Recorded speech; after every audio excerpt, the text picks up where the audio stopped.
fired! Shots fired! Body cam footage from a Las Vegas Metropolitan Police officer capturing a shootout with 2 armed suspects continues to make national headlines tonight. In fact, at one point during that high-speed pursuit, the officer fires several rounds through his windshield in order to get a better shot at his target. Thanks for joining us at 5. I'm Denise Valdez. And I'm Brian Loftus. Our own Patrick Walker spoke with an international combat tactic expert about what kind of training is needed for a scenario like this one. Patrick? Well, Brian and Denise, the portion of the pursuit that we see is just over 4 minutes long, but a lot happens in that time. Training is a big part of it, of course, but situations like this one, they're not that common. A quick warning, some of the video in this story is graphic in nature, so viewers might want to turn away for a moment. Watch out! Shots fired! Shots fired! Shots fired again! This police pursuit plays out like a video game or a Hollywood blockbuster. Taking fire, Officer William Umana draws his pistol. Pulling within a few car lengths, Umana pulls the trigger. Umana reloads, catches back up to the SUV, gathers his composure, and fires off 6 more rounds.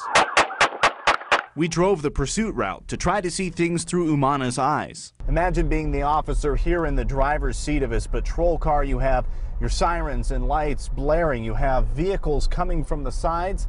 You have people shooting at you out their back window just a couple of cars ahead of you.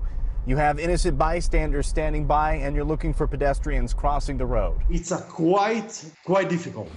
Colonel Amir Gorin is a retired Israeli Special Forces operative and now travels the world training military units, civilians, and law enforcement. He has had to return fire from a vehicle before, but was a passenger at the time. He says focus is key to prevent bystanders from getting hurt. You need to think the adrenaline high, and you need to concentrate about the public. Get down! In all, Officer Umana fires 31 shots. Police say the suspects fired 34 times. One of them dead, the other, the driver, captured at the school. Under the circumstances, Gorin says this officer performed well. To hit a moving target, especially, it's a car, and during driving, not to hold the wheel, under pressure, I really respect to this police officer.